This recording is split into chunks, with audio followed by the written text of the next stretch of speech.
हरे हरे हरे कृष्ण कृष्ण कृष्ण हरे हरे.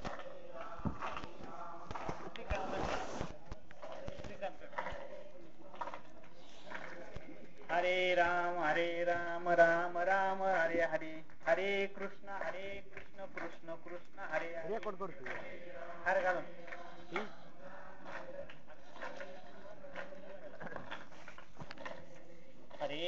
हरे राम राम राम हरे हरे. हरे कृष्ण कृष्ण कृष्ण हरे हरे. हरे कृष्ण कृष्ण हरे हरे. हरे राम राम राम हरे हरे. हरे कृष्ण कृष्ण कृष्ण हरे हरे. हरे राम राम हरे हरे. हरे राम राम हरे हरे. हरे कृष्ण कृष्ण कृष्ण हरे हरे.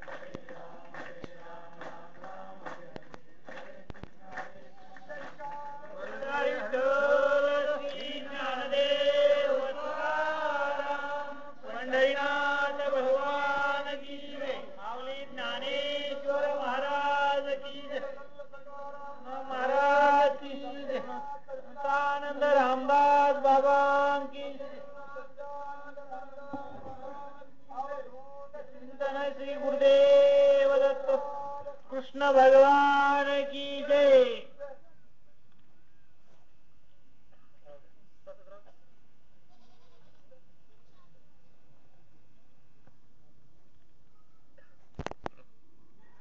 हृदयी सद्गुरु तेने तारिला हा संसार पुरू. म्हणून विशेषादरू विवेकावरी. जैसे डोळिया अंजन भेटे तै वेळी दृष्टीशी फाटा फुटे. मग वास पाहिजे तेथे प्रगटे महानिधी. का चिंतामणी झालिया हाती सदा विजय वृत्ती मनोरथी. तैसा मी पूर्ण काम निवृत्ती ज्ञानदेव म्हणे. म्हणून जाणतेने गुरु भजिते तेने कृतकार्य होईजे. जैसे मूळ सिंचने सहजे शाखा पल्लव संतोषती. का तीर्थे जिये त्रिभुवनी तिये घडती समुद्रावगाहनी. ना तरी अमृत रस सेवनी रस सकळ. परम सुखदम केवलम ज्ञानमूर्ती. द्वंद्वातीतम गगन सदृशम तत्वमशादिलक्षणम. एकम नित्यम विमलमचलम सर्वाधी साक्षीभूतम. भावातीतम त्रिगुणरहितम सद्गुरुं तम नमामि. सद्गुरुं तम नमामि. गुरुर्ब्रह्मा गुरुर्विष्णू गुरुर्देवो महेश्वरा. गुरु साक्षात परब्रह्म तस्मै श्री गुरुवे नमः. दत्तात्रयो हरिकृष्ण उन्मत्तानंददायको. दिगंबरो मुनिर्बालपिशाच्यो ज्ञानसागरा. अलंकापुरी पुण्यभूमी पवित्र तिथे नांदतो ज्ञान राजा सुपात्र. तया आठविता महापुण्य राशी. नमस्कार माझा सद्गुरु ज्ञानेश्वराशी. पुंडलिका वरदे हरिविठ्ठल श्री ज्ञानदेव तुकाराम. पंढरीनाथ भगवान की जय. माऊली ज्ञानेश्वर महाराज की जय. सद्गुरुनाथ सच्चिदानंद श्रीपाद महाराज. सद्गुरुनाथ सच्चिदानंद रामदास महाराज. सद्गुरुनाथ सच्चिदानंद तात्या महाराज की जय. सद्गुरुनाथ सच्चिदानंद आत्माराम महाराज की जय. अवधूत चिंतन श्री गोपाल कृष्ण.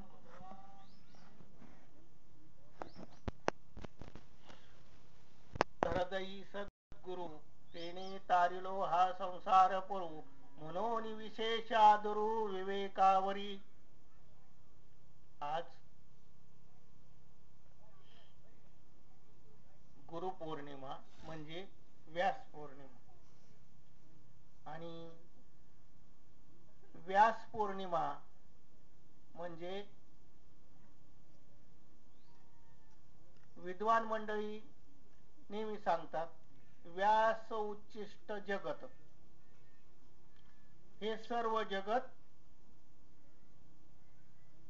व्यासांच्या मुखातून निघालेलं जेवढं ज्ञान या जगामध्ये आज प्रगत आहे, मग ते आजचा मोबाईल असेल किंवा विध्वंस शक्ती असेल किंवा इथून चांद्रयान दुरुस्त करण्याची युक्ती असेल. चांद्रयान कुठे आहे? आकाशात. ते त्याच्या भूकक्षेमध्ये स्थिर आहे, पण त्या ठिकाणी असून सुद्धा त्याच्यात झालेला बिघाड इथं पृथ्वीवर बसून तो दुरुस्त करता येतो, एवढं ज्ञान प्रगत झालेलं आहे. आणि असं असताना सुद्धा सद्गुरु वाचोनी सापडेना सोय, अशी परिस्थिती. सद्गुरु शिवाय आत्मतत्व हाती येणं हे मात्र शक्य नाही. आणि तीच गोष्ट या ठिकाणी आतापर्यंत सगळ्यांनी सांगितली आणि तीच गोष्ट पूर्वीही व्यासांनी सांगून ठेवली. व्यासांच्याकडे सर्वांगीण ज्ञान होतं आणि व्यासांनी शोध लावला नाही असं या जगामध्ये कुठलीही वस्तू नाही की जी व्यासांच्या मुखातून निघालेली नाही. म्हणून काय म्हणतात, व्यास उच्चिष्ट जग, म्हणजे ही प्रत्येक ज्ञान हे व्यासांच्याकडून उष्टवलेलं आहे. आणि अशा प्रकारची ही आजची पौर्णिमा आहे, व्यास पौर्णिमा आहे. व्यासांनी सर्वांच्या जीवनामध्ये पूर्ण चंद्राप्रमाणे किंवा पौर्णिमेप्रमाणे प्रकाश निर्माण केला. प्रत्येकाच्या जीवनामध्ये पौर्णिमा निर्माण व्हावी अशी सद्गुरु श्रीपाद बाबांची ही इच्छा होती. म्हणून त्यांनी पायाला पानं बांधून जेवढा त्यांना परमार्थाचा प्रचार करता येईल तेवढा प्रचार केला. जसा पूर्वी नारायण महाराज जालवणकर यांनी परमार्थाचा प्रचार केला, त्याच्या पाठीमाग बलभीम महाराजांचा भरपूर परमार्थाचा प्रचार झाला. म्हणजे ये मराठीची नगरी, ब्रह्मविद्येचा सुकाळ करी, घेणे देणे सुखची वरी, होऊ दे या जगा. अशा प्रकारचा ब्रह्मविद्येचा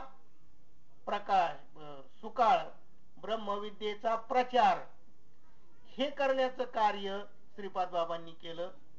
ब्रह्मविद्येचा सुकाळ हे करण्याचं कार्य शांतामाईंनी केलं. हेच करण्याचं कार्य सखायानंदांनी केलं. हेच करण्याचं कार्य पैठणचे बंडोबाबांनी केलं. असं परंतु बऱ्याचशा मंडळींचं म्हणणं असं पडतं की सर्वांच्या पेक्षा सरस कार्य श्रीपाद बाबांचं झालं. कारण का, की त्या काळात त्यांना वाहन नसल्यामुळं ते ठराविक भागामध्ये किंवा या टोकापासून त्या टोकापर्यंत जात होते, मधला भाग. पण बाबांनी सर्व भाग पिंजून काढला. ज्या ज्या ठिकाणी, जसं आपल्या नगर जिल्ह्यामध्ये बंडोबाबा आणि किरोबाबा कोणत्या गावाला गेले नाही असं गाव सुन नाही. पण हे नगर जिल्ह्यापुरतं झालं, कारण बैलगाडीचा प्रवास असायचा. परंतु पुढं मोटारी आल्या आणि बाबांचं प्रवासाचं कार्य सुखकर झालं. त्यामुळं ते भरपूर जिथपर्यंत त्यांना जाता येईल, जिथपर्यंत ते कार्य करता येईल तिथपर्यंत ते गेले. अशा प्रकारचं हे कार्य श्रीपाद बाबांचं, आणि त्या निमित्त त्यांच्या इच्छेला, त्यांच्या काही कार्यातून काय सद्गुरूचं जो आपल्यावर उपकार असतो त्याच्यामधून थोडं किंचितच का होईना आपण प्रत्येक साधकांनी उतराई व्हावं, थोडं का होईना त्या सद्गुरूंनी आपल्याला एवढं दिलेलं असतं की आपण आपल्या पायाचे सद्गुरूच्या पायामध्ये आपल्या कातड्याचे जोडे करून जरी घातले तरी त्याच्याने ते फिटणार नाही, इतकं सद्गुरूंनी दिलेलं असतं. कारण आपण वाहवलेली मंडळी आहोत, आपण वाहवलेली मंडळी आहोत. जन्माला आलो की काय होतं, धरणी वायू लागता स्मरण विसरे तत्वता, ताबडतोब, त्याला काळ वेळ नाही, त्याला काय नाही, मागचं सगळं विसरून जातो आणि इकडं पुढचं कार्य त्याचं सुरू होतो, त्याचा संसार सुरू होतो. आता काही मंडळी म्हणते जन्माला आला की संसार कसा सुरू झाला बाबा, अजून तर तो मोठा व्हायचा, त्याचं लग्न व्हायचं, लग्न झाल्यानंतर जो होतो त्याला संसार म्हणायचं. तसं नाहीये, त्याचा पहिला श्वास घेतला की तो संसार सुरू झाला, अशी रीत आहे.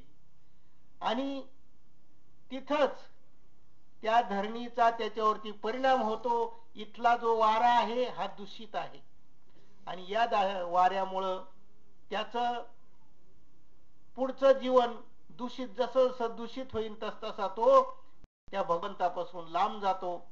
बाळ झोपेमध्ये हसतं, बाळ झोपेमध्ये रडतं, हे आपण कितीतरी वेळा पाहिलेलं आहे. आणि हसता हसता रडता रडता थांबतं आणि परत झोपी जातं, गोरू लागतं. परंतु ते त्याचा भगवंताशी संवाद चाललेला असतो. ज्या वेळेला आईच्या पोटामध्ये असताना त्या भगवंताशी त्याचं संधान होतं, जसं परीक्षिती राजाचं होतं त्याप्रमाणे त्याचं संधान होतं आणि तो रात्रंदिवस त्या अनुसंधानामध्ये राहत होता. पण बाहेर आल्यानंतर गोष्ट बिघडली, बाहेर आल्यानंतर गोष्ट बिघडली आणि गोष्ट बिघडली ती इतकी बिघडली की तो गर्भामध्ये भगवंताला जे काही वचन दिलं ते विसरूनच गेला, ते विसरून गेला आणि तो सोहम सोडलं आणि कोहम धरलं. म्हणजे आत होता तोपर्यंत जाणत होता आणि बाहेर आला की मी कोण आहे, मी कोण आहे, मी कोण आहे. अरे म्हणजे लगेच तो स्वतःला ओळखायला तयार नाही, अशा प्रकारची त्याची स्थिती झाली. आणि म्हणून संतांच्यावर ही पाळी आली की बाबा बुडत हे जन न देखवे डोळा, येतो कळवळा म्हणून या. अहम ममतेच्या लवड सवडी, माते न पावतीच बापुडी.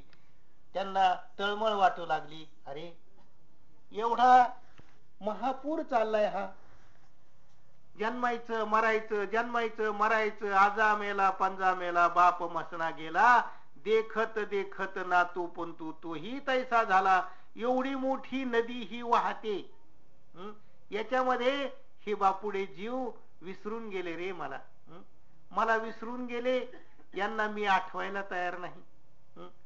अरे हे माझ्याकडे पाहायला सुद्धा तयार नाहीत. बरं मी काही लांब नाही ना त्यांच्यापासून, अरे माझ्या सत्तेवर हे सगळं पाहून राहिले, सगळं व्यवहार करून राहिले. हे ज्ञान आहे ते माझ्या सत्तेवर आहे. तैसा हृदयामध्ये मी रामू, असता सर्व सुखाचा आरामू. सर्व सुख हे कोणापासून यांना मिळाली, अरे माझ्यापासून मिळाली. आणि माझ्याकडेच बघायला तयार नाहीत बिचारी. पण काय करतील बिचारे, अज्ञानी आहेत. आणि अज्ञानी आहेत म्हणून त्या संतांना दया आली की बाबा यांना याच्यातून बाजूला काढलं पाहिजे, यांना हात दिला पाहिजे. आणि यांना संतांनी हात दिला. संतांनी हात दिला म्हणजे काय केलं तर ते अनादिकालचं नाम, नामाचा दोर त्याच्याकडे टाकला. आता इथं विद्वान मंडळी आहेत, कीर्तनकार मंडळी आहेत, जसे ते नशेमध्ये अगदी दंग झालेली मंडळी, जशी खुंटवलेल्या नावेला बांधलेले त्या नदीच्या काठच्या बांधण्यात, ती सांगायला आपल्याला वेळ नाही, वेळ थोडा आहे. जशी नावाड्यानी नाव नदीच्या काठाला ती नांगरली म्हणजे ती बांधून टाकली, आणि 2-4 पिलेले माणसं आले आणि म्हणले अरे नाव तर आहे, म्हणले आपल्याला पलीकडे जायचं. बसले त्याच्यामध्ये आणि बसले आणि नाव आतमध्ये पाण्यात ढकलली आणि बसले ना ते वल्ल मारीत. आता ती माग दोराने लांब बांधलेली होती, आता ती नाव कशी काय पलीकडच्या. अरे पहाट झाली तरी ते पलीकडच्या कडेला जायला तयार नाहीत. आणि सकाळच्या बरी अरे म्हणजे आपण इथंच येत, आणि तोपर्यंत त्यांची उतरलेली होती. आपली बी उतरती ना, आपली बी उतरती, पण त्यावेळेला आपल्याला राम राम नाही म्हणता येत. त्यावेळेला मग लांब लांब म्हणतो. त्यावेळेला मन आपलं स्थिर राहत नाही, इंद्रिय आपले काम करत नाहीत. मांडी घालून बसलं तर तो महाराजांनी तर 15 मिनिटं सांगितले मगाशी, पण तो 15 मिनिटं सुद्धा बसू देत नाही. लगेच गुडघे दुखायला लागते. त्याला कुठलं लिकीच्या घरचा आठवण, जावाई बोललेला आठवण, लेक बोललेली आठवण, सून बोललेली आठवण, लोक बोललेला आठवण, शेजाऱ्या पाजाराचं आठवण, बांध कोरलेला आठवण, आणि त्याची काय चलन ते चराट वळीत बसन मनात. आणि इकडं जिभेमध्ये रामाचा धडाका चाललाय, राम राम राम राम राम राम राम राम राम राम. अरे पण मन कुठे आहे? मन कुठे आहे तुझं? मन तुझं त्या बहिर ससाण्यासारखं आकाशामध्ये फिरतय, आणि त्याचे बहिर ससाण्याचे डोळे कुठं फिरतात? पृथ्वीवर कोण झोपलंय, कोण सावध आहे, कोण शिकार, ते शोधतय. तसा जर तू असला तर तुला कधीच भगवंताचं प्राप्ती होणार नाही, आणि पहिल्या तीराला तुझी नाव जाणार नाही. कारण काय, यालाही काही ठराविक वयाचं वय लागतं. ज्या वेळेला देह आपल्या ताब्यात आहे, आपल्याला नामस्मरण करता येतंय, आपल्याला सर्व गोष्टी अनुकूल आहेत, त्याच वेळेला भगवंताला प्राप्ती करून घ्यावं लागतं. भगवंत नाम मिळाल्यानंतर तुम्ही थोडंफार नामस्मरण जसं जमल तसं केल्यानंतर तुमच्या मागं पळायला तो काय रामागडी नाही.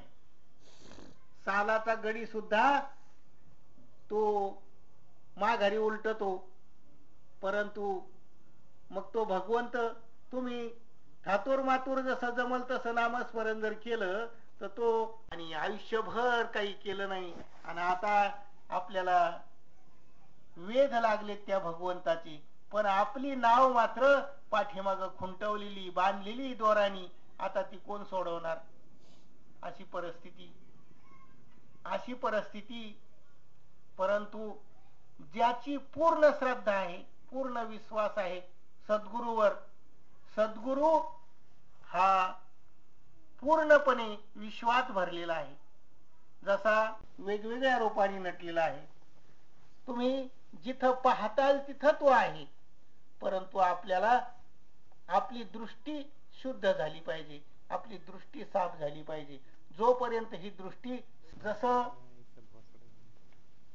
त्या गंगेच्या काठी जर गेलं, त्या वाळूमध्ये पाहिजे तिथं पाणी लागतं, पाहिजे तिथं जायचं, जरा पोकरायचा, आणि त्याच्यातलं पाणी शांत झालं, निवळ झालं की काढून घ्यायचं.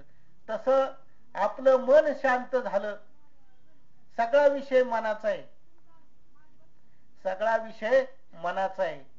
आणि भक्तीला तन, मन आणि धन, ह्या 3 गोष्टी लागतात. तन, मन आणि धन. आता धन कशाला लागतं? महाराजांना द्यायला, गुरुला लक्षण द्यायला नको का? त्याच्यासाठी धन लागतं. आणि मन कशाला लागतं? तन कशाला लागतं? तर अशी गोष्ट आहे. तन मन धनाने काय आपल्याजवळ फार मोठं धन आहे पण मन मात्र आपलं स्थिर पाहिजे. मन आपलं एकाग्र झालं पाहिजे. मन अर्जुना तू मन हे मीच करी माझिया भजनी प्रेम धरी मग सर्वत्र नमस्कारी मज एकाती. मग तुला दुसरं दिसणार नाही. मग तू तर जेजुरीला जा, नाहीतर इकडं तुळजापूरला जा, नाहीतर गाणगापूरला जा, नाहीतर काशी विश्वेश्वराला जा, नाहीतर इथं आपल्या मांदळीला जा, नाहीतर स्वामींच्या सुरेगावला जा, कुठेही जा, तिथं तोच तुला दिसेल. कशामुळं? आधी मनमुंडा, आधी मनमुंडा आणि मग तो ब्रह्म म्हणजे भगवान बर का. ब्रह्म म्हणजे देव. नवीन बऱ्याच मंडळीला वाटतं ही नवीनच शब्द येतो ना, तो भगवंताचा अनादिकालचा शब्द येतो, आजचा नाही. देवांचाही जन्म ज्या वेळेला झाला नव्हता त्यावेळेचा तो शब्द आहे. आणि मन त्याचं एकत्र झालं की मग मात्र तो सर्व ठिकाणी आपल्याला दिसतोच. जसं उदाहरण म्हणलं की वाढते परत. तर गोष्ट अशी आहे, तन, आता तनाचा विषय. तन म्हणजे आपल्याला बसल्यानंतर त्या भगवंताला, तन म्हणजे शरीर, या शरीराने आपल्याला कुठल्याही प्रकारचा त्रास दिला नाही पाहिजे. ते शरीर आपल्या ताब्यात राहिलं पाहिजे. मांडी घातल्यानंतर आपण जर 10, 15, 20 मिनिटं जरी बसलो की लगेच गुडघे कुरकुर करायला लागते, पाठीला कळ लागती आणि मग लगेच इकडून इकडून असं असं करणार. खाली इकडची मांडी इकडं, तिकडची मांडी तिकडं. पण काही दिवस आपल्याला ती बळजबरीच करावं लागते या शरीरावर की आता मी मांडी मोडणार नाही, आता काही जरी झालं तरी मी मांडी मोडणार नाही. मग असं जोपर्यंत आपण त्याला आपल्या ताब्यात ठेवण्याचा प्रयत्न करत नाही आणि मग त्याला वळण लागतं, आणि वळण लागल्यानंतर तुम्ही 2-2 नाही 3-3 तास जरी बसले तरी तुम्हाला काहीही कळणार नाही की बा आता मी 1 तास बसलो का 2 तास बसलो का 4 तास बसलो, काहीही कळणार नाही. आता धनाचा विषय आला. आता धनाचा विषय आला तर मग आता हे आम्ही तर म्हणले, आता त्या दिवशी एक ताई म्हणली, आले असतील कदाचित त्या इथं शेडगावच्या, अरे म्हणले दादांना सगळ्यांनी दक्षिणा आणली का, दादांना दक्षिणा द्या, तसेच मोकळे येत नका जाऊ, दक्षिणा घेऊन येत जा. अरे वा म्हणलं, दक्षिणा म्हणल्यावर ती तर तिकडून लय लांबून जाते म्हणलं. आणि म्हणलं दक्षिणा किती, म्हणलं मला ती थोडी थिडकी चालत नाही, तुम्ही तर 10 रुपये 5 रुपये आणि 20 रुपये कुणी जास्तीत जास्त काय देणार म्हणलं. मला दक्षिणा लय म्हणलं हजारावर लागत. मग एक जण म्हणलं मग तर त्या सडकाच्या अलीकडेच नसतं येऊन दिलं. मग अशी परिस्थिती. तर धन हे असं आहे की आपल्याजवळ जे धन आहे ना, ते धन त्या सद्गुरूला लागतं पहा, आणि त्याच धनाची गरज आहे सद्गुरूला.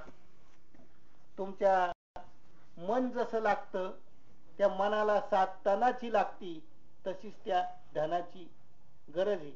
धन मग किती लागतं तर 1 लक्ष. 1 लक्ष लागतं. ते 1 लक्ष, 1 लाख रुपये दिले ना सद्गुरूला की सद्गुरू प्रसन्नच. पाहिजे ते तुम्हाला विमानच बघा तुम्ही, सद्गुरूला 1 लाख रुपये द्या तुम्ही, तुमचं कामच झालं. म्हणून ते 1 लक्ष सद्गुरूला लागतं, हे त्याचं धनी. परंतु काय आता या ठिकाणी काय आपले बरेचशा वक्त्यांनी दादांची खूप स्तुती केली, खूप स्तुती केली. आता त्यांनी त्यांच्या सद्गुरूची केली, त्यांच्या सद्गुरूची त्यांनी स्तुती केली त्यांना मला काय म्हणायचं नाही, पण मला ते असं होतं की बाबा यांना स्तुती करताच बोलवलं का काय आपण. अरे हे कसं आहे, ह्या डबड्याचं काही नाही. हे डबड सगळ्यांच्या जवळ आहे, तुमच्या जवळ आहे, माझ्या जवळ आहे, सगळ्यांच्या जवळ आहे. तो सद्गुरू जो असतो तो आपल्या अंतकरणाच्या ठिकाणी असतो. ते तत्व सद्गुरू आहे. तुम्ही सद्गुरू नाही, मी सद्गुरू नाही, असे डबडे गल्लोगल्लीनी पडलेले असते. आमचे सोनवणे महाराज सांगत आहेत, आम्ही म्हणले डब्बा आणतो आईलचा, आणि तो आता जवळजवळ 200 रुपयाला झालाय लिटर गाडीला आईल टाकलेला, आणि एवढा जपून आणतो, एवढा जपून आणतो की घरी आणून की पोरांनी हात लावला नाही पाहिजे, पडला नाही पाहिजे, फुटला नाही पाहिजे, कारण आईल सांडल. आणि मग त्यातलं ते दोन बाजूला दोन भोकं पाडून आईल बाहेर काढलं की झाला डब्बा मोकळा. मग त्याची गोल चकतीवरची काढायची आणि मग त्याच्या नाकात व्यसन वावायची की झाला सकाळच्या पारी. मग अशा प्रकारचं हे डबड आहे. ह्या डबड्याची काय किंमत आहे, तर याला किंमत नाही. ते सद्गुरू कोण होते, तर ज्यांची आपण आज ही पौर्णिमा साजरी करतो, की अशीच पौर्णिमा म्हणजे पूर्ण विकसित चंद्र जसा पौर्णिमेच्या दिवशी असतो तसा आमच्या जीवनामध्ये विकसित व्हावा आणि आम्ही भगवंता मूळ ठिकाणी म्हणजे तुझ्या स्वरूपाच्या ठिकाणी यावं, स्वरूपाच्या ठिकाणी यावं. म्हणून सद्गुरूची तळमळ असते पहा. सद्गुरूची त्याच्या भक्ताबद्दल आतोनात तळमळ असते. अंतकरणामध्ये थोडा जरी तिळभर जरी होय अभिमान, मग त्या सद्गुरूला, त्या भगवंताला डोंगरा एवढा भार होतो त्याचा. किती? तिळभर. अहंकार किती असतो? तिळभर जरी असला ना, पण त्याला काय फार मोठा अहंकार नव्हता, त्यांच्याकडे होतं तेवढं सामर्थ्य, परंतु नाही सहन झालं त्यांना. नारदाला काय थोडा नव्हता झाला, म्हणजे अहंकार जास्त नव्हता झाला. संत आहे हे लक्षात आलं का? अरे मी संत आहे, अरे मी संत आहे, पण माझ्या पायाची धूळ भगवंताच्या चरणाला लावायची, म्हणजे माझे पाय तर काय कसे, पायाची धूळ लावायची आणि भगवंताच्या चरणाला मला किती पाप होईल, आणि मग मी नरकात जाईन. भगवंताच्या नारदाच्या पायाची धूळ भगवंताच्या कपाळाला लावली तर किती पापी मी, आणि मी काय त्या लायकीचा. पण तसं नाही, गोपींच्या ठिकाणी तो भाव नव्हता. अरे मी नरकात गेले तर जाय नका, पण भगवंताला दुःख झाले ना, भगवंत माझा सुखी झाला पाहिजे. मग असा ज्या ठिकाणी भाव आहे, आणि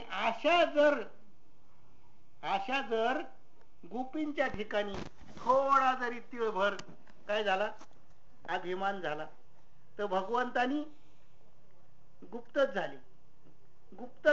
गोष्ट सांगायला वेळ नाही, पण अशी गोष्ट आहे की सद्गुरूला सुद्धा शिष्याच्या ठिकाणी अशी जर गोष्ट घडली तर ती सहन होत नाही.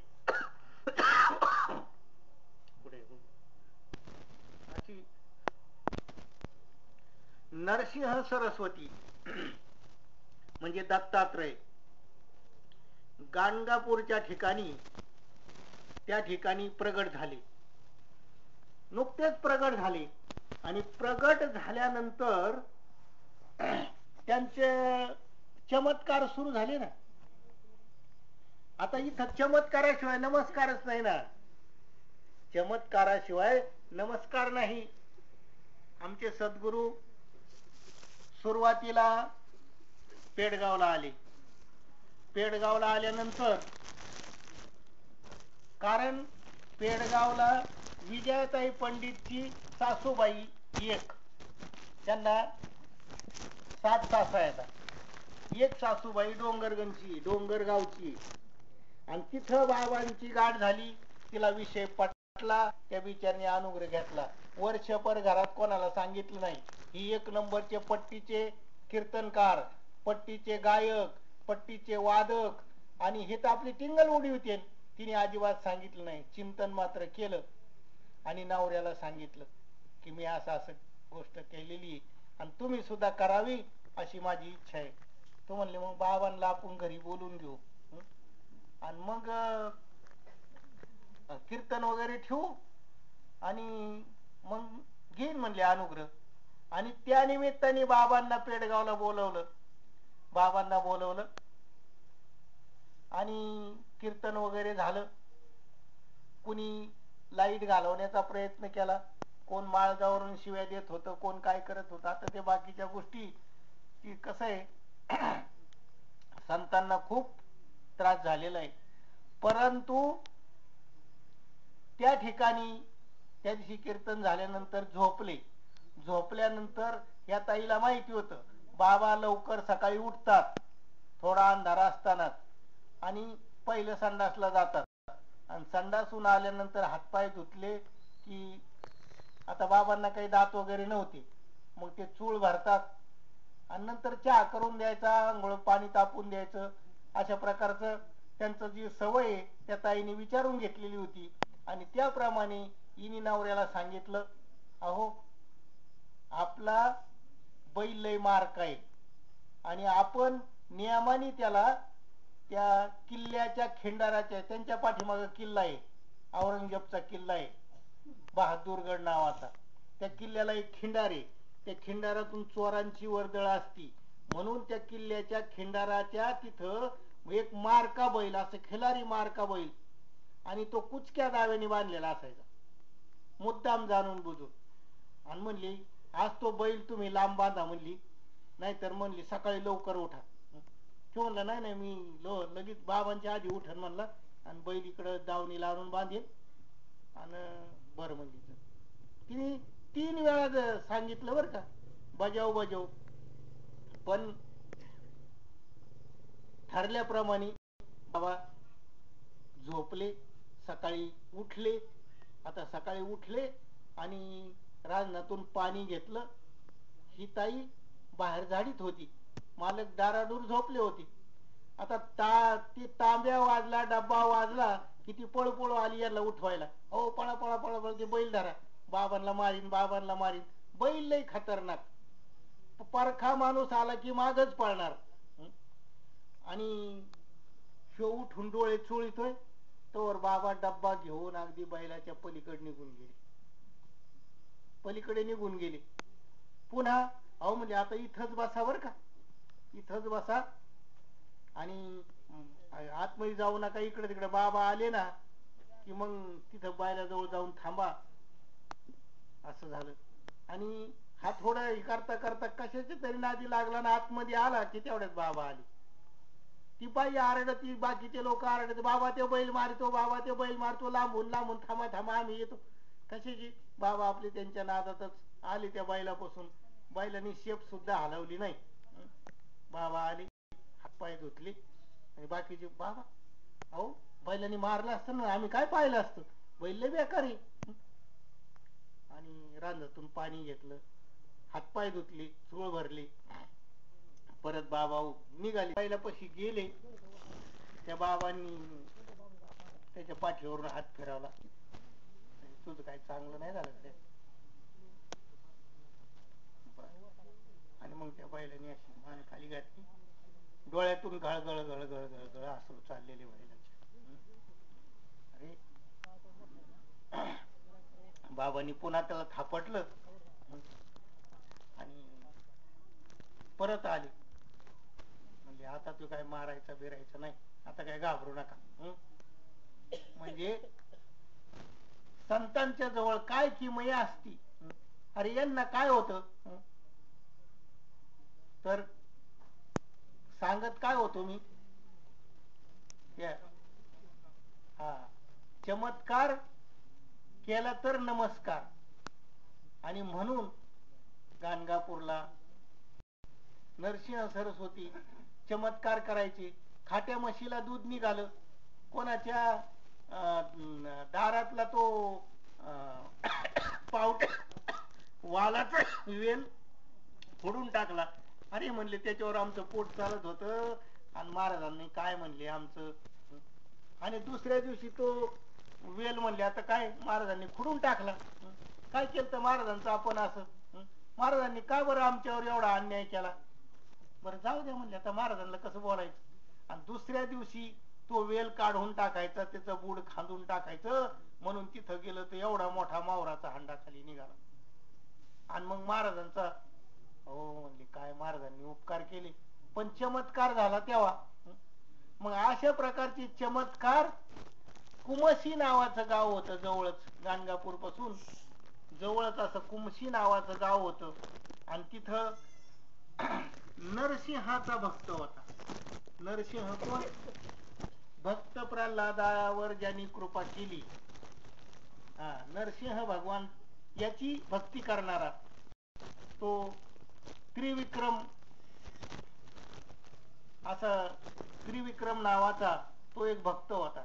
आणि तो म्हणायचा काय म्हणले आता जसं आपलं चालतं ना, काय नवीन निघालं म्हणले बघलं तो आता त्यांच्या अंगात येतं म्हणले. आणि विठोबा कुठं अंगात आलेला बघितला का. आणि काय म्हणले काय घुमत येत काय आणि काय रडत येत आणि काय म्हणले असला परमार्थ निघालाय म्हणले. आणि कधी म्हणले ज्ञानेश्वराची एवढी पालखी जाती म्हणली कुठं पंढरीला. तुको महाराजांची पालखी जाती देऊची पंढरपूरला. एवढ्या गावगावच्या पालख्या येतात. पंढरपूरचा विठोबा कोणाच्या अंगात आला का. आता विठोबा अंगात नसल्यावर तिथं काय मडे जातील काही. अरे त्याच्या सत्तेवर तर चाललेत नाही, त्याच्या सत्तेवरच चाललेत. ज्ञानबा तुकाराम करीत, ज्ञानबा तुकाराम करीत, रामकृष्ण हरी म्हणत. आणि विठोबा म्हणले अंगात असतो का. अरे विठोबा पायाची सवय कुठं झाली आम्हाला. फक्त तिथं मंदिर विटेवरती उभा कटेवरी हातन काय मौजेचा पंढरीनाथ, तिथं पायाची आम्हाला सवय झाली. दुसरीकडे आहे म्हणतो ना, ते दत्ताचं मंदिर आहे, हे रामाचं मंदिर आहे, इकडं खंडोबाचं मंदिर आहे, ही भैरवाचं मंदिर आहे, हे स्वामी समर्थाचं आहे. आणि अशा प्रकारचा हा विषय. पण इथं तिकडं म्हणायची लोकांना सांगायचे अहो म्हणली कोण साधू आलाय म्हणते तर तिकडं यती म्हणतोय स्वतःला यती. स्वतःला यती समजून चमत्कार करतो. अरे यतीचं लक्षण आहे का चमत्कार करणं. इतकं अंतकरणाला टोचायचं कोणाच्या. नरसिंह सरस्वतीच्या. अरे माझा भक्त येतो आणि त्याच्या अंतकरणात असा भाव उत्पन्न व्हावा चांगलं नाहीये. आणि मग त्याची इकडं अशी दर्शनाला आलेले भक्त मंडळी सांगायचं अरे माहितीये का गाणगापूरला म्हणले एक येती आलाय आणि चमत्कार करतो, कोणाला मावरा काढून देतो, कोणाच्या खाट्या म्हशीला म्हणले दूध निघतन, कोणाचं काय, कोणाला म्हणले ते चोळाप्पा का बाळाप्पाला म्हणले साप धरायला लावला आणि तो साप स्वयं झाला. म्हणले काय चमत्कार. काही म्हणते येती संन्यासी, येती म्हणजे संन्यासी. बर आता काय करावं म्हणले. मग राजा दर्शनाला आला, गाणगापूरचा राजा दर्शनाला आला आणि सांगितलं महाराजांनी राजे आपल्याला उद्या याला जायचं बरं का, कुमशीला जायचंय, तर लवाजामे सकट निघायचं. राजे म्हणले कसं तुम्ही म्हणता तसं. सकाळी दिवसाबरोबर सगळे शिपाई पालखीन वगैरे ते सगळी मंडळी आली. राजा बी घोड्यावर आला आणि महाराजांचं स्नान वगैरे झाले की महाराज पालखीमध्ये बसवले की ते सगळे बोही घेऊन पालखी निघाली ना कुमशीच्या रस्त्याने. आता कुमशीच्या रस्त्याने निघाले तर हे गावाच्या बाहेर नदीच्या काठाला राहत होते. यांचा आश्रम होता कोणाचा, त्रिविक्रमाचा. आणि ते अशी रस्ता होता तो तिकडून बराचसा लांबून उताराचा येत होता, चढ होता आणि तिकडून उताराचा येत होता. आता हे पहाट उठले आणि मानस पूजेला बसले. मानस पूजेला आज काय नरसिंह येईनाच बा म्हणले. असं काय झालं बा, माझं ध्यान कसं लागाना. आज असं का झालं? बसायचे डोळे झाकून. आज काय झालं कोणाला ठाऊक? आज काय नुसतंच मन फिरत आहे इकडं तिकडं. काय बिघडलं असेल भगवंता? अरे काय चुकलं बरं माझं? आज तू का बरं माझ्याशी रुसलास? असं करता करता काय जमाना म्हणले डोळे उघडले. अरे तिकडून तर राजाचा लवादा. मग कोण राजा असत? पाहतोय ते राजाला शिवाचं तोंड. अरे नख दिसतेत आणि सगळ्या अंगाला केस आणि ती शिपाई तसलेच. ते पालखीत येत असलं स्वांग बसलंय, पुढं घोड्यावर बसलेलं तसलं. अरे हे काय भानगडे? डोळे चोळले लगेच माणसं दिसतेत ना, शिपाई, राजा, प्रधान, ती पालखी, कुणीतरी एक बसलंय म्हणले. बर. आणि परत थोड्या वेळ झाली की परत तसं दिसायचं. हे असं का होतंय? अरे माझा देव माझ्या मानस पूजेत आला नाही, माझ्या ध्यानात आला नाही, आणि इकडून कसा दिसतोय? इकडून तर सगळं स्वरूपच दिसतंय. असं पाहतोय तो आणि मग खटकनी खटका बसला. अरे काहीतरी आपलं चुकलंय म्हणले. तो येती दिसतोय. उठले आणि गेले आणि साष्टांग दंडवत घातलं. उतरले खाली नरसिंह सरस्वती आणि मग ओळखलं. मी ओळखलं नाही बरं का आपल्याला. चुकलं म्हणले माझं फार चुकलं म्हणले. अरे त्याच्यामुळे तर तुला मला यावं लागलं म्हणले इथपर्यंत. त्याच्यामुळेच मला यावं लागलं. मी तुम्हाला ओळखलं नाही म्हणले. मला वाटलं कुणीतरी संन्यासी आलाय आणि तो चमत्कार करून दाखवतोय. तू प्रगट झालात मला काही माहित नाही. धाय मोकलून ढसा ढसा रडायला लागला. आणि मग आले सगळे शांत बसले आणि सांगितलं आता पुन्हा तसं करू नको. अरे तुझ्यासारखा कोणी नाही. मग महाराजांच्या बरोबर ते परत गाणगापूरला आले. गाणगापूरला आले. आता उरकून घ्या मला वाटतं 8 वाजले का? त्याच्या करता मी बसत नसतो. माझ्या आता 3 गोष्टी राहिल्या अजून.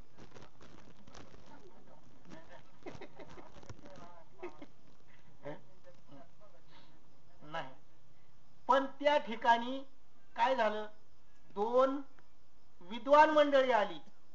विद्वान मंडळी आली. हे 3 वेद पाठ होते. त्या कुमसीचे ते साधू जे होते 3 वेद. ते म्हणले तुमच्याशी चर्चा करायची. अरे म्हणले मला काही येत नाही. मला काही येत नाही. नाही येत मग द्या लिहून म्हणले तुम्ही हरलात म्हणून. अरे मी कस काय जयपत्र लिहून देऊ? नाही मग करा चर्चा. शेवटी ते म्हणले अरे मला काही येत नाही. मग नेले त्यांना कुठं? आमच्या गुरुकडे चला म्हणले. गेले गाणगापूरला. आता गाणगापूरला तिथं गेल्यानंतर महाराजांनी त्यांना समजून सांगितलं अरे तुम्ही ब्राह्मण आहात, तुम्ही जगाला ज्ञान शिकवायला पाहिजे, पण तुम्ही अशा वाकड्या वाटेने चाललात. अरे जर गारुड्याच्या सापाच्या टोपलीला उंदराने जर बीळ पाडलं तर त्याची काय परिस्थिती होईल?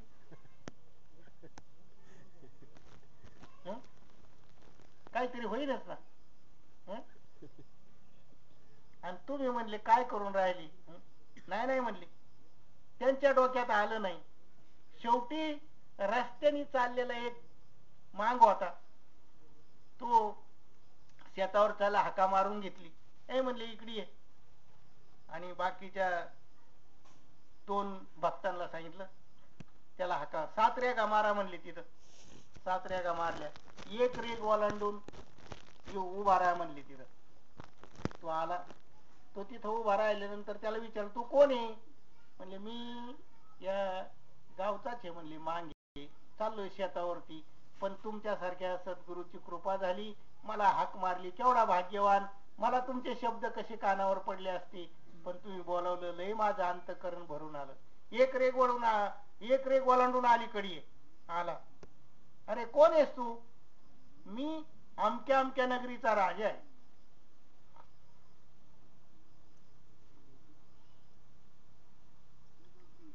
आणि परत त्याला म्हणले दुसरी रेग ओलांडून ये. पुन्हा आला, मी असा असा विद्वान ब्राह्मण आहे, तिसरी चौथी पाचवी सहावी सातवी रेग ओलांडून आलो तर मी 4 वेद 6 शास्त्र जाणणारा विद्वान पंडित आहे, यांच्याशी चर्चा कर म्हणली. यांच्याशी चर्चा कर. कशाचं यांना घाम फुटला ना. आणि महाराजांनी सांगितलं, जा राक्षस फाल. आता म्हणले आम्हाला उशाप आम्हाला नका असं करू. आता नाही, तुम्हाला सांगितलं होतं जर गारुड्याच्या सापाच्या टोपलीला उंदरी भोग पाडलं तर काय होईल. आता नाही म्हणले, आता जा. ते त्या संगमावरून खाली उतरले आणि त्या काय त्या नदीचं नाव अमरजा संगमावरती खाली गेले की दोघांचे देह पडले. मग अशा प्रकारचं सद्गुरू भक्ताचं रक्षण करत असतात. भक्ताला त्रास देणारी आजही जरी मंडळी असती तरी त्यांना अनुभव येतोच, आणि बऱ्याच लोकांना अनुभव आलेला आहे. हे जी सत्य नाम आहे, हे जी ब्रह्मनाम आहे, या ब्रह्मनामाचा काय आपण जर समुद्रावर गेलो आणि समुद्राच्या ठिकाणी जर स्नान केलं तर किती नद्यांचं स्नान झालं, सगळ्या नद्यांचं. म्हणून समुद्रावगाहनी, समुद्राच्या ठिकाणी सर्व नद्यांची तीर्थ त्या ठिकाणी. आणि मग आपले पहिले खेड्यातले माणसं गेले की समुद्राची आंघोळ करायची. का तर सगळ्या तीर्थांचं स्नान त्या ठिकाणी होतं. तसा चिंतामणी आपल्याला मिळालेला आहे. कोण? श्रीपाद बाबा. काय जरी आपल्याला वाटत असलं की आता श्रीपाद बाबा 98 साली गेले, तरी ते कुठं गेले नाही आणि कुठं आले नाही. ते सर्वांच्या हृदय देशी मी अमुक आहे आईशी. मग आपण स्मरतो का? आपल्या बुद्धीनुसार ते स्मरण करायला पाहिजे आणि बुद्धी पुरस्सर स्मरण करायला पाहिजे, चिंतन करायला पाहिजे. तसा प्रकारचं चिंतन झाल्यानंतर तो पण फैसला होत नाही. काय करावा? फैसलाच होत नाही. आमची धाकटी सुनबाई आहे पा, चिंतन खूप चांगलं पण फैसला नाही. फैसला नसल्यामुळं तिला वाटतं इकडून भूत येतं तिकडून भूत येतं. अरे तुझ्या जवळ संजीवनी विद्या आहे, तुला भूत येईनच कसं? फक्त तुझं अंतःकरण त्याच्यावर ठसाच मारला नाही त्यांनी, ती ठाम झालं नाही. ती जर ठाम झालं ना, अरे कुठेही तू जा ना, दगडात जा नाही तर धोंड्यात जा, रात्री जा. मी आता यांना अनुग्रह दिले, त्यांना सांगतो अरे तुम्ही रात्रीचा प्रसंग आला ना, रात्रीच्या प्रसंगी तुम्ही एकट्या जरी चालले असले ना तर तुम्ही सद्गुरूचं स्मरण करायचं, नामस्मरणाला सुरुवात करायची. तुम्हाला कशाची भीती नाही, कशाचं काय नाही काय नाही. एक जणाला 4 जण नरड दाबीत होती, त्याला धरून नेला आणि नरड दाबीत होती आणि त्याला मारायचं होतं. कोणी टांगड्या धरल्या, कोणी हात धरल्या, कोणी नरड दाबीत होती. असं करता करता पण तो कसा होता? अनुग्रहित होता. आणि त्याला काही बोलता येईना, घाबरून गेला. आणि आता म्हणला सद्गुरू श्रीपाद बाबा आता शेवटचाच माझा नमस्कार गाड्या म्हणला. आणि चिंतनाला प्रसंग आल्यावर बर का, मागाशी कोणतरी म्हणलं अंगाला आला ताप, शेवटचाच प्रसंग आहे आता. आणि म्हणून आणि तितक्यात कुणीतरी हाका मारायला सुरुवात केली आणि ही झाली ना गडबड. ह्यांनी जो तो मागच्या दाराने पळत सुटला. ती पायावर बसलेले, टंगड्या धरलेले, हात धरलेले, ती मागच्या दाराने पळत सुटले. आणि कुठे इकडच्या दाराला कोणी आणि तिकडच्या दाराला हाका कोणी मारले. म्हणजे असा सुद्धा अनुभव येत. म्हणून सद्गुरु वाचोनी सापडेना सोय, आणि ही सोय सापडलेली असून सुद्धा आपला विश्वास बसत नाही की आपलं दुर्दैव आहे, कुठंतरी कमी पडतंय. पण ज्यांनी त्यांनी दुरुस्त करून घ्यायचंय आणि ही व्यास पौर्णिमा आपल्या जीवनामध्ये विकसित करून घ्यायची. आणि या सद्गुरु माऊलींची, श्रीपाद बाबांची आजची जी आपण पूजा बांधली ती या पौर्णिमेनिमित्त काही अंशी का होईना त्यांच्या ऋणातून अंशतः मुक्त होण्याचा आपला प्रयत्न आहे. आपण मुक्त होऊ शकत नसतोच, पण अंशतः आपल्या अंतकरणाला वाटावं म्हणून एवढी धावपळ पावसा पाण्याची करायची आणि ही पूजा बांधायची. अशा प्रकारची आता तुम्ही सर्वांनी खरं या ठिकाणी प्रवचन व्हायला पाहिजे होतं सोनवणे महाराजाचं. कसं आहे, पण काय म्हणले आता ते कोलाट्याचाच खेळ बघायचा नाही का, म्हणजेत ना इंद्राचा ऐरावतन काय हा, आणि कोलाट्या पुढं काय म्हणते ती सूर्या पुढं ड्युटी नाही का. आता शिकून घेईन मी आणि मग शंखपाळ महाराजांना विचारीन बरोबर आहे का. आता काय ती प्रक्रिया काय मला येत नाही, ते प्रवचन येत नाही, पण ज्याला येतं ते बी फुगत येतं ते बसत नाहीत. तर आता झालेली सेवा सद्गुरु श्रीपाद माऊली आणि सद्गुरु स्वरूप असणारे तुम्ही सर्व श्रोतृवृंद यांच्या चरणी अर्पण करतो आणि या ठिकाणी सेवेला पूर्ण विराम देतो. पुंडलिक वरदे हरी विठ्ठल श्री ज्ञानदेव तुकाराम पंढरीनाथ भगवान की जय. माऊली ज्ञानेश्वर महाराज की जय. सद्गुरुनाथ सच्चिदानंद श्रीपाद, सद्गुरुनाथ सच्चिदानंद रामदास महाराज, सद्गुरुनाथ सच्चिदानंद तात्या महाराज, सद्गुरुनाथ सच्चिदानंद आत्माराम महाराज. अवधूत चिंतन श्री गुरुदेव दत्त गोपाल कृष्ण भगवान की जय.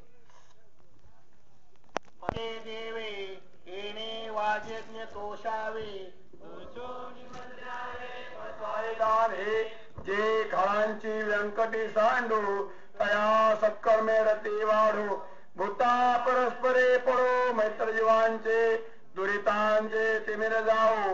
विश्व स्वधर्म सूर्य पाहू जो देवांचिल तो ते राहो. प्राणिदात वर्षत सकळ मंगळी विश्वर निष्ठांची मांड्याळी. अनवर्त भूमंडळी सदा कल्पतरुर्याव. चेतना चिंतामणीचे गाव बोरी जे आर्णव पियुषांचे. चंद्रमेघे आलांजन मार्तंड जे तापहीन. ते सर्व ईश्वरा सजन सूर्य हो. किंबहुना सर्व सुखी लोकी भजिलो आणि ओढे आखंडीय आणि ग्रंथोदे विशेष लोकी. दृष्टा दृष्टे होवाळे एक म्हणे विश्वेश्वरा.